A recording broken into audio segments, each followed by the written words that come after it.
All right, everybody, welcome back to another Market Talks with Dr. Stoxx. It is the day after the election of 2024, November 6th. This is Dr. Tom Carr, a.k.a. Dr. Stoxx, coming to you from the live trading room.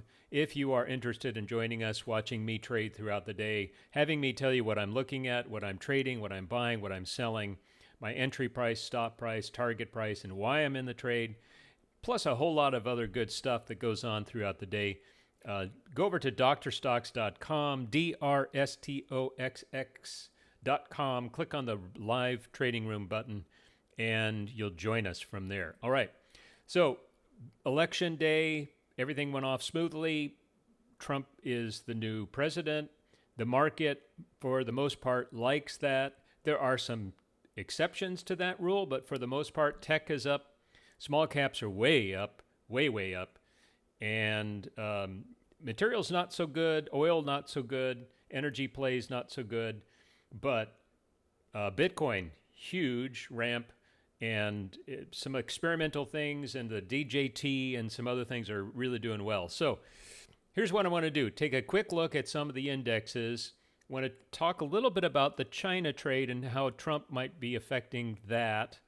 And then I've got a list of potential buy signals from very strong stocks that I got using my market surge scanning tool from Investors Business Daily.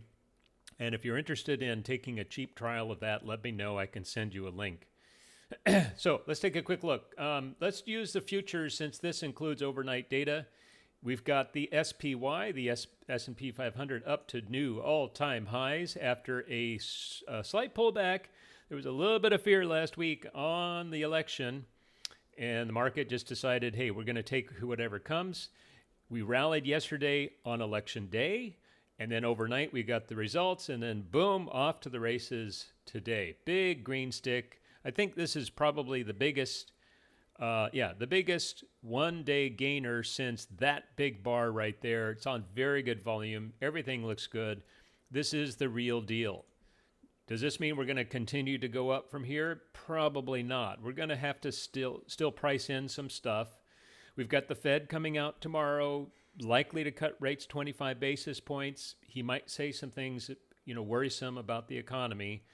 The Fed usually is a bullish read, but not always, and so we have to kind of sort through that.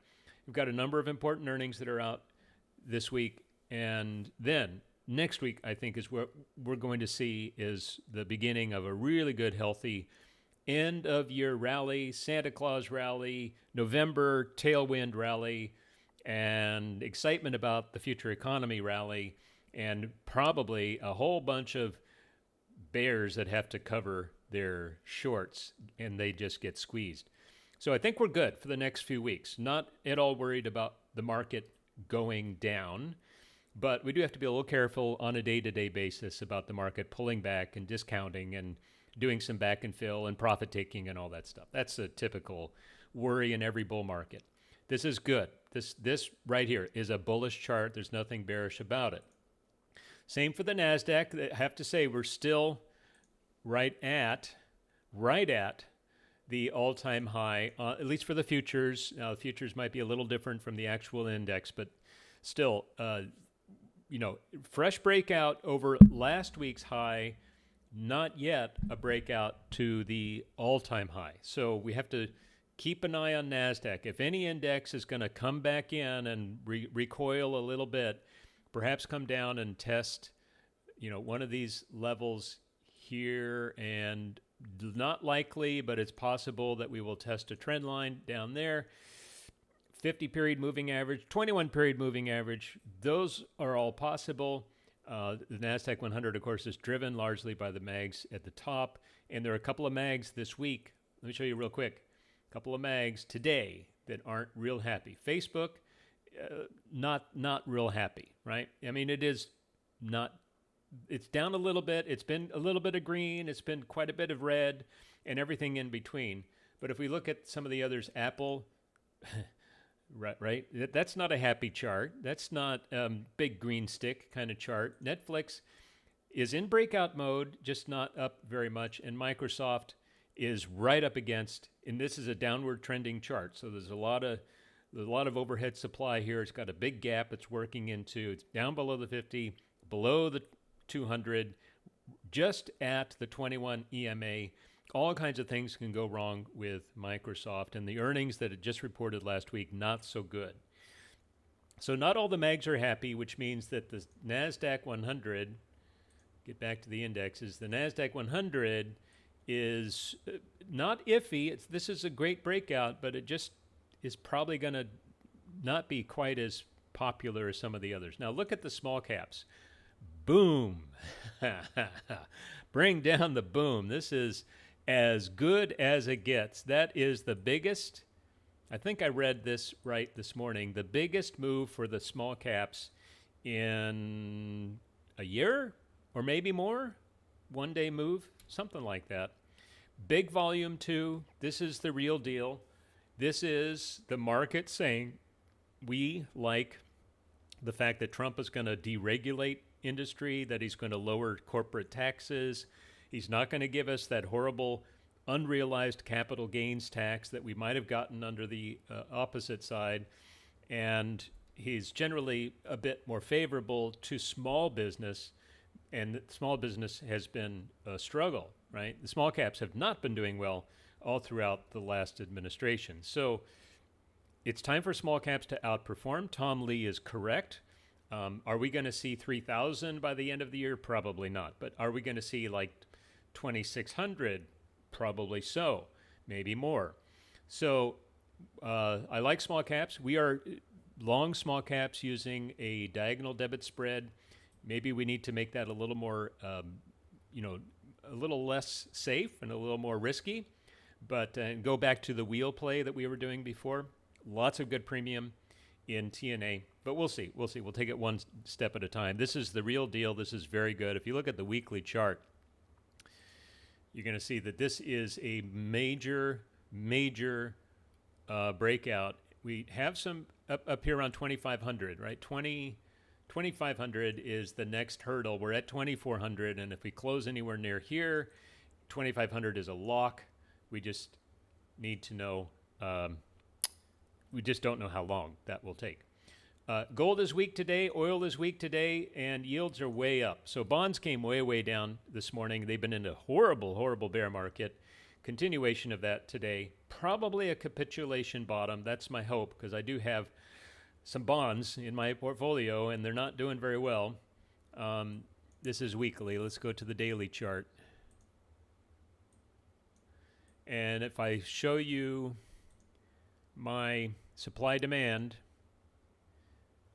there we go. We are right at the first of several areas of supply, which is where we should see a hold. We should see a rally. Now, bonds are well off the opening lows on heavy volume. And if we gap up tomorrow and put this little island behind us, that would be an island reversal. And that's usually a very bullish pattern. So let's hope for that. Gap up, a hold, a gap and go tomorrow would be very good. And with any luck at all, with a dovish Fed and nothing too exciting nothing too hawkish from Mr. Powell, we should see bonds bounce back up into that gap. We want to see it get up above 93. Everything below 93 is still kind of in an iffy zone, but above 93, and then we can start looking at trending patterns going higher rather than waiting for a bottom on the downside. So hopeful, modestly hopeful, cautiously optimistic about bonds from here.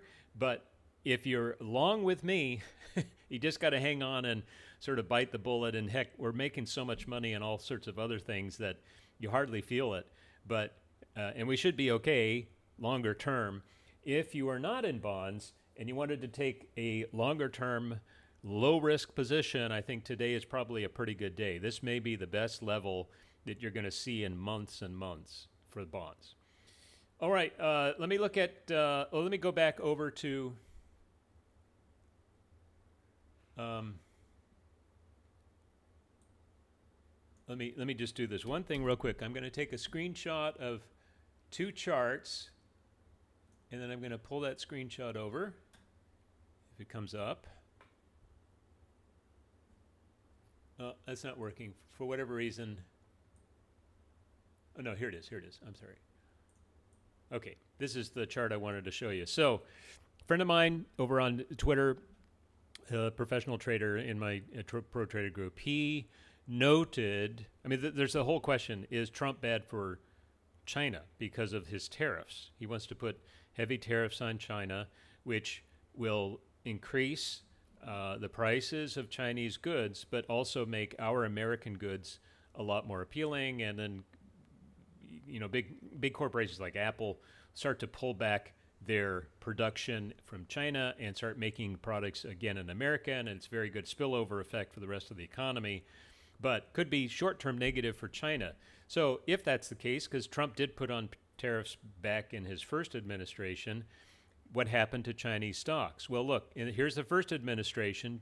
Chinese stocks bottomed out. This is JD at the top, which is an online retailer and one of the biggest market caps in the Chinese index. And down at the bottom is Alibaba, which is the biggest Chinese company in the index. And you can see, after Trump was elected president, there was a rally in JD, pullback. Maybe that's when the tariffs started to add. And then with the tariffs on, rallied up quite nicely throughout the rest of the term.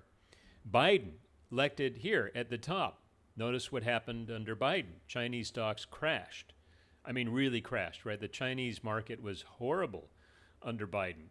We know this because we're long Alibaba in our wealth building portfolio. We also are long Baidu, which I also like. Now they're starting to rally back up, and possibly that's in part because the market is anticipating a Trump presidency. And then on the Trump presidency, into it, there was a nice burst. On the day of the election, we're seeing a little bit of a pullback. So, jury is still out. This is an N equals 1 kind of a survey. All bets are off. Who knows what's going to happen? But at least it shows that Chinese stocks don't seem to be too worried about tariffs. They can handle them for some whatever reason, and they don't seem to fare very well without the tariffs. So, go figure. All right, so there's that. There was another chart on here that, oh yeah, let me show you this. This is an encouraging look at the tailwinds we will have. Here we are, November 5th, and I don't know if this is an election year. I don't think it is. This is just an average of all years of the S&P 500, how the market tends to react up and down throughout the year based on calendar. And you can see the summer months, late summer months, early fall tends to be more volatile, pulling back, not as strong. Once we get to like mid-October, we get a really nice move. We've had a nice move into the election. We've got a really nice move today post-election. And from here on out into the end of the year, you can see we've got good tailwinds. Maybe a little bit of a pullback toward the end of November, and then December is just all upside. All right, so that's all good. That doesn't mean, of course, we've seen seasonal patterns not work out, but always nice to know that you've got at least that one tailwind at our back, not at our front. Okay, so here's what I did to find us a healthy set. And, oh gosh, what did I just do? That's the one I want.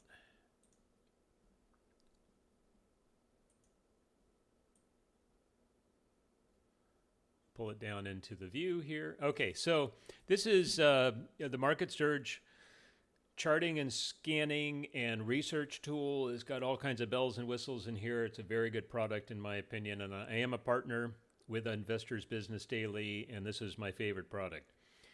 You can try it out 6 weeks for $50, $49. If you shoot me a quick email or join us in the live trading room and ask about the link, I'll send you a link. Try it out for yourself. I've got lots of videos over on our YouTube channel that will tell you how to program strong stock scanners like the ones I have over here. One of my favorites is the A-List.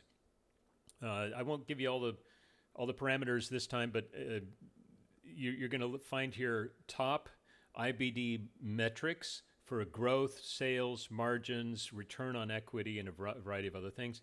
You're going to see some filters relating to forward earnings for this year, for next year, raised estimates, that kind of thing. And when you put all those together, you're going to pull out from the market the strongest stocks fundamentally and technically, because there are some technical parameters in here as well. And what is always of interest to me is to see how many stocks pass through the filter. In a good, healthy bull market, you might see 30 to 40. In a not so good market, choppier market, sideways market, downtrending market, you might see a dozen or so. We're at 24, so we're kind of in the middle of those two ranges. Still lots of improvement can happen among companies as they increase their growth, sales margins, return on equity, and all those things.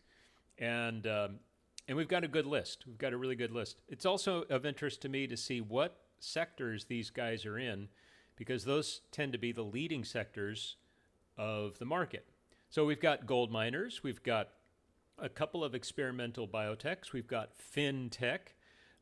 We've got Palantir that just gave out earnings the other day, 2 days ago, and it just shot off to the races, new all-time high. It's got a bunch of good aerospace contracts now, and it's just the best of breed in software / defense. You've got Interactive Brokers, which is the broker that I use myself. Raymond James, right? Big fund management firm. CRM Salesforce, the best of breed in the CRM space. DocuSign, we are long DocuSign in the live trading room. We like this one a lot, even though it had a little bit of a rough start. So all that's to say that we've got a good, healthy variety of stocks in here, a healthy variety of sectors, and the one nice thing about Market Surge is that it will give you entry price, stop price, target price, and a variety of other things. I use it also to check on when the earnings are coming up, because I don't like to hold over earnings for my swing trades. I will hold over earnings for longer-term position trades. All right, so I ran the A-list scanner, and I ran several others, the 90-90-90, the hyper growth, and I did the IBD 50 filtered, which is IBD top 50 with some particular filters that I added to them. You usually get about half of the stocks coming through, and my list is IBD strong stocks. So these are all the stocks that came through. You can see not all of them are happy today. Most of them are. Here are your strong ones. POWL up 17%. VERX, which I think just reported earnings. Where's my little there it is. Just reported earnings last night, off to the races. Here's my Interactive Brokers. Here's Raymond James, right? All the stocks we just looked at are all in here, plus the others that I mentioned. I went through this over the lunch break, and I marked off with a green tag those that I think are nicely set up. So we can go to just those with the greens list, and we'll sort from worst to best. I have yen on here because of that thesis trade about yen being okay with tariffs. Pulled back in off the election results this morning, tagged the 50-period moving average. There's also a volume shelf right there and is rallying back up. To me, this looks like a pretty good place to get in. Some China positions. We're already long Babu and Baidu, as I said. Yen is a good play on a whole set of them, and it's leveraged at 3x. So maybe this is one to nibble on and maybe increase as it moves in the right direction. You'd want to put a stop loss on somewhere at the bottom of this volume shelf. Facebook, we're already long Facebook. We have the position on in FBL. We're kind of waiting for it to get on track. Almost stopped us out by 10 cents this morning, then rallied back up. Just want to see this get back on track. I don't understand the problem with Trump and Zuckerberg. There are some posts on Twitter you can read if you want to find out more about that. I haven't been able to verify anything, but it does seem like there is some fear around Facebook in a Trump administration. So that might be a damper on our position, but it is nicely set up otherwise. Earnings are behind us, pulled back to the 50. Everything's in an uptrend. It bounced off the 50-period moving average. We're down here in the bottom part of the LRC, which is rising, and we're well above all former levels of resistance and should be okay, technically. But, of course, the macro is always the thing that trumps the technical thing. So here's ARM.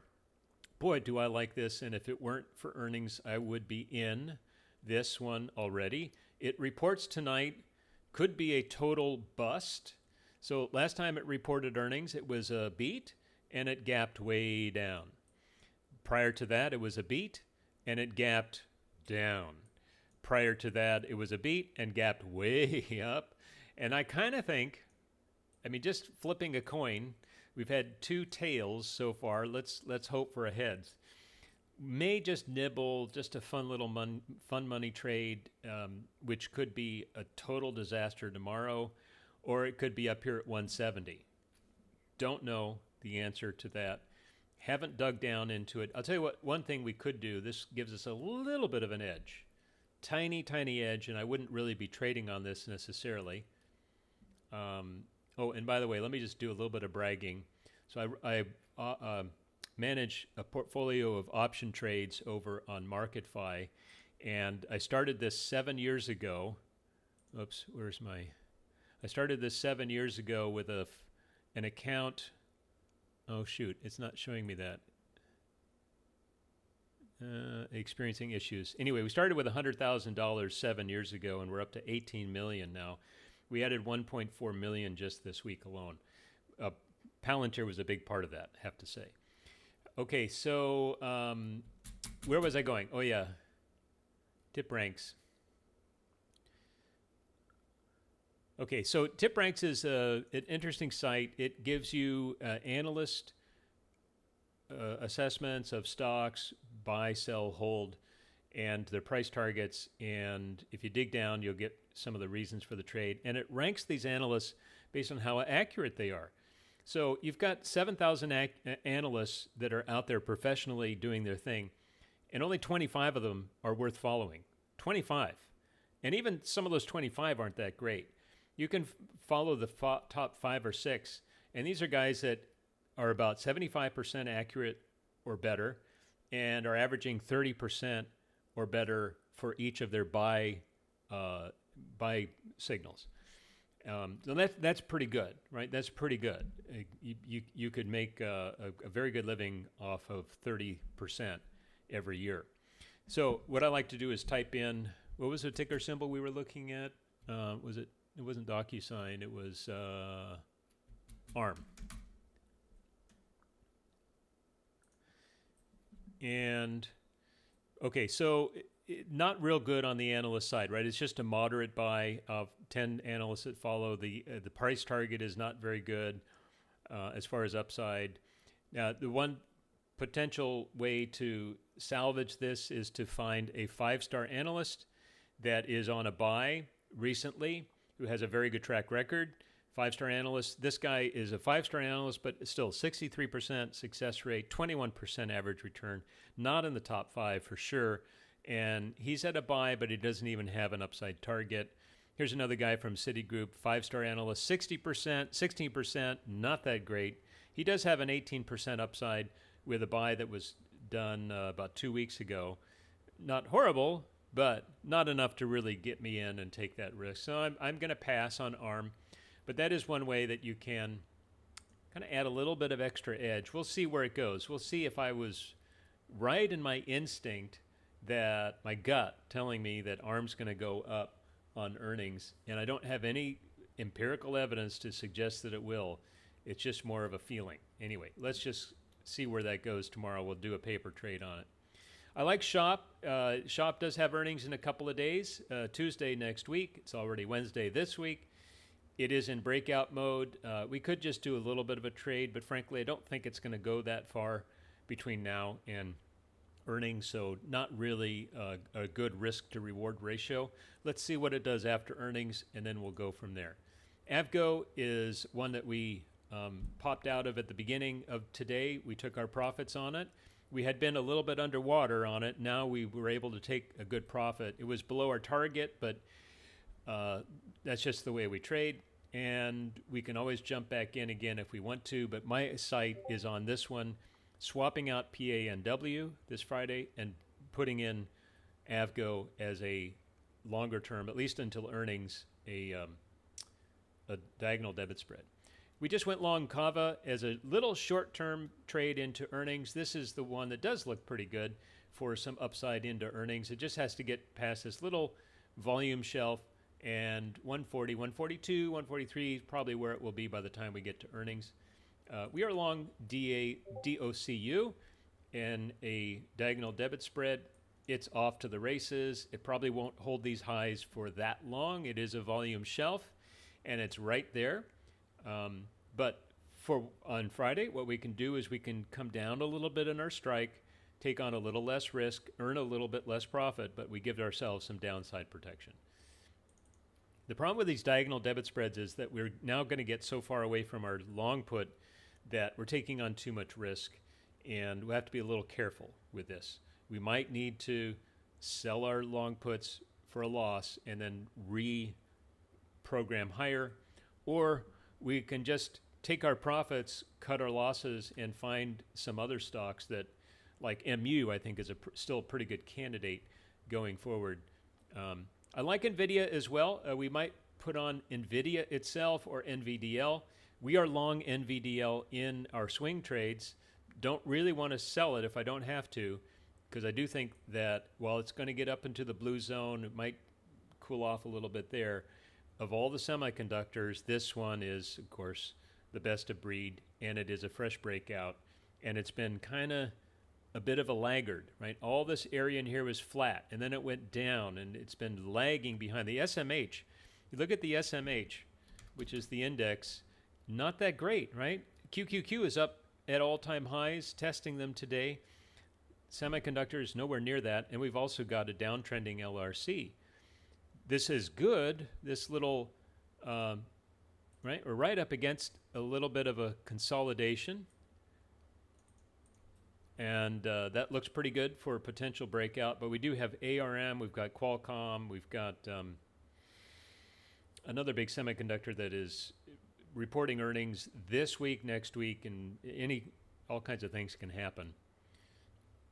Let's look at a few more. I like NET. I think this one has earnings. Yeah, earnings are either tonight or tomorrow.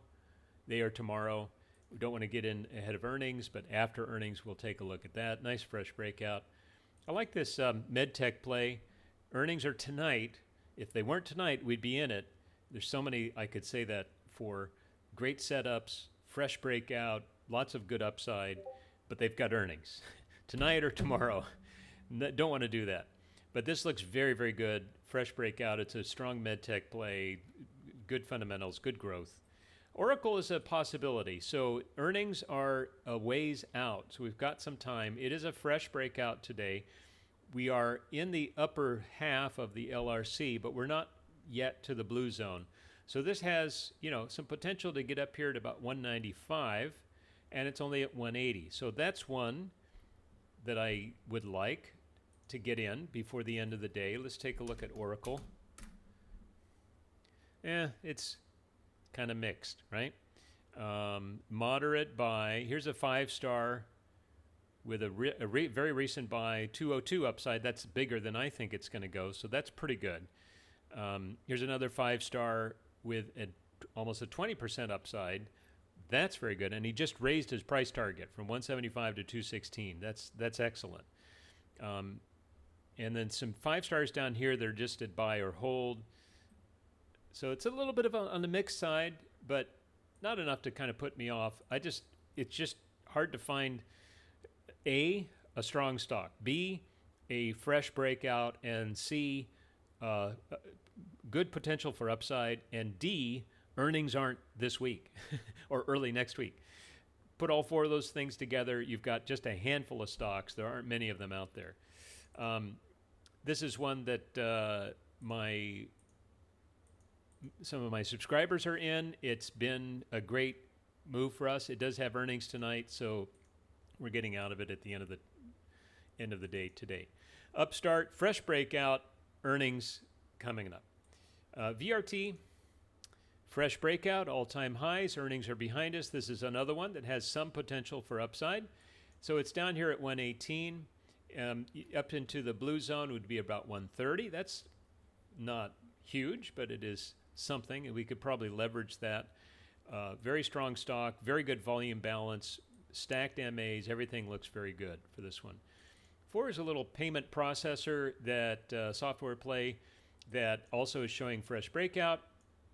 Very good growth play on and off the IBD 50 list, and trading up right now at the highs of the day, just a little close to earnings. MMYT is a online travel play, I believe, and it is at all-time highs today just as a breakout. Big green stick. So my rule of big green sticks applies here. Definitely don't want to, if you can avoid it, don't buy a big green stick. You're likely to get it the very high of the day, and then the next day you usually can get a better price. So better to wait a couple of days on a big green stick. You'll very often get a better price. Now, this is an exception possibly to big green stick, because we have a big green stick in Bitcoin today, but look at this rounded bottom. It doesn't get any better than that. Really, really nice rounded bottom. That's a very bullish pattern. Breakout, retest to the 21, and then boom on the election today. Big, big, big move. It could come back down to 73.7. It could come back down to dip below 70. So that's the risk in buying it up here. Maybe a nibble, and then buy on a dip if you're given it, or hold on for dear life, because this thing could go up to 85, 86, 87 in a matter of days.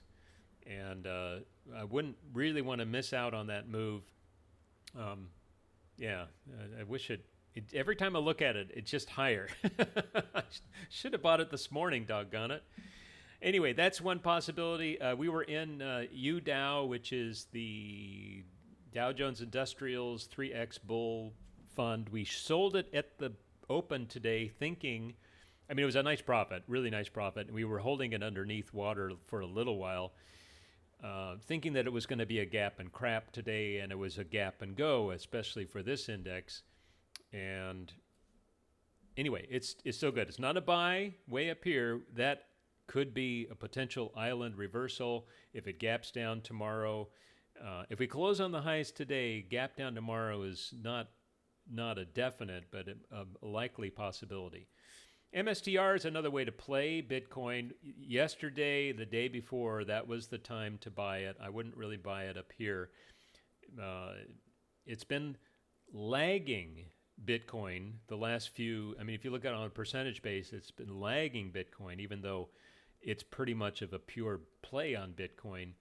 And that's the thing that I don't understand. So if I don't understand why it's lagging, I'm more inclined to just buy Bitcoin, even though it's way up there, than to buy this guy. There's a little bit of a hiccup in Bitcoin, and this could be right back down to 220. You don't want to get it in 260 and have it at 220 the next day. Whereas Bitcoin, I don't think would fall that far. All right, guys. I know you had a couple of requests, so let's take a look at charts you are interested in. We'll do this real quick because I need to go in about 10 minutes. All right, so this is a coin is a play on Bitcoin. It is an exchange where you trade Bitcoin, and here we are. We're right up against a resistance trend line, not too far away from some volume shelves. Nothing horrible here, but it is a big green stick and right up against resistance, and technical analysis 101 says you don't buy it. You don't buy it up here. You hold it if you're already long. Hopefully you got long down here at the 50. But I tell you what, we've been looking at coin for the last few weeks, and for me it's been a no-go zone because of the downtrend. Every time we see a bit of a pop, it falls back down again, and Bitcoin itself has been pretty not that strong either. Until today, until the election. So you could do the very same thing that you would do with Bitcoin here. If you really, really like coin, you can just nibble on it here add if it does drop back down. But it's a very low probability trade for the next few days. You're more likely to be underwater than in a profit with that one. AMD. So AMD has been a no-go zone for me for quite some time. It did give some promise a while back of doing my little breaking of the downtrend, and then it came out with earnings, and then all bets were off because, you know, earnings always trump technicals. The technicals up in this area here were looking good. And then I don't know if it was worry about the election or if it was some of the other semiconductors or just pure fear of AMD as a company. It just was down, down, down, down, down. And earnings was the nail in the coffin. So below that line, I'm not going to touch it. Below the 21, not going to touch it. Below the 50, not going to touch it. And this is not a strong move today. Look at all the other stocks that are up 20% today. And this guy is up, you know, a measly 2.2. That's not what you want to see. So AMD still no-go zone. DOCN, this is, I always get this confused with DOCU, very similar ticker symbol. This is a good play. This is a strong stock. It was on my IBD, one of my scanners. The only thing I don't like is that it got whacked on earnings, and the rule of thumb on earnings is that earnings gap right there, there's the top of it. It usually takes a while before that breaks. It could be weeks. It could be even months. Earnings to the downside is usually a no-go zone. It's a deal killer for a while until it builds a base, rallies back up into that gap, and closes it. Once it closes that gap, then we can start to talk about looking at patterns and trends and stuff. But right now, everything is just rolling over, getting softer. I like the move today, but not one to trade just yet.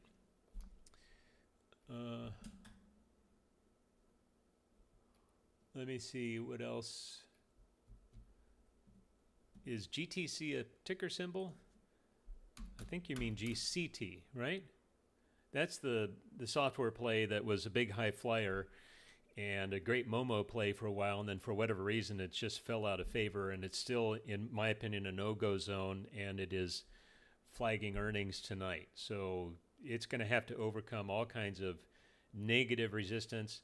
Let's try to focus on, especially in a bull market, let's focus on the markets that are bullish, the stocks that are uptrending. Right, our whole book on trend trading. That's my, you know, my approach to the market is not necessarily to buy high and sell higher. That's the Bill O'Neill approach. I like to buy pullbacks, and I like to buy consolidations inside of bullish patterns. But let's find something that the market likes, especially in a bullish market. So GCT, I don't know if that's what you meant. GTC. Yeah, I don't think you meant that. A little penny stock. Okay, RDDT is a Reddit. I don't understand the enthusiasm for this. I don't know how they're making money. It's such a user-unfriendly site. It's very ugly. It just has no. I don't get it. I really don't get it. So, for me, I am baffled by why the market loves this so much. Apparently, they do seem to be growing, making money. They found a way to monetize. But this, okay, so here's a good example of an earnings play. When it goes way up on earnings like this, it's very good. This is very bullish. And by and large, unless it falls back down on that day one, it will stay above that opening gap. So 105 is going to be your ceiling or your floor. Probably won't go below that. It's a pretty good safe trade. Now, but you're already up at 125. So, you know, the time to buy it is after this little pullback and it gaps up the next day around 110. Your stop is at 104. And then you've got a nice trade. I'm not sure I would buy it up here, especially a company like this that I don't know. Is it even making money? I don't know. So that's the thing about earnings. It is a revaluation of the company. As long as it stays open, the gap, the market is saying this is now a new level for valuation. But you want to buy, you want to buy these little pullbacks or some sideways consolidation, or buy a little coil, like a little bull flag underneath the earnings high. And this is already above. It's a hold, though. If you're already long, congratulate yourself on the back and hang on to that for a while. So PANW, we're long this one. Very good. This is bullish, bullish, bullish, bullish. We can be very bullish on the sector as well, especially in a Trump economy. And I wouldn't kick anybody in the pants for buying it today. There aren't too many setups here that at least have a fresh breakout. Some are way up there. Some are still below the breakout. This one is right at the breakout level.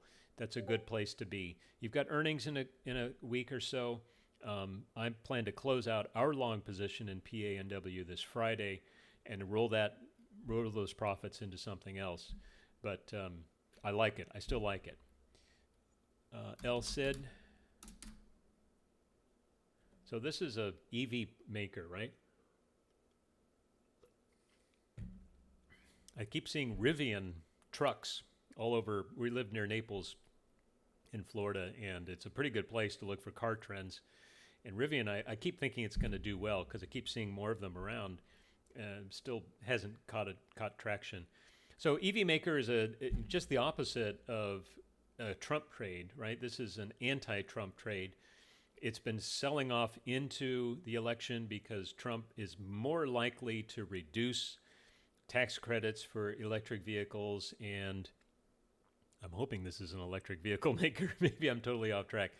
But solar is way down today. EV makers, except for Tesla, which of course has its own thing going on, all are way down today. This is a no-go zone. It's got earnings coming up tomorrow night, it looks like, and man, now it could fly on earnings. You never know, but it just is not the place to be right now. Very, very weak sector.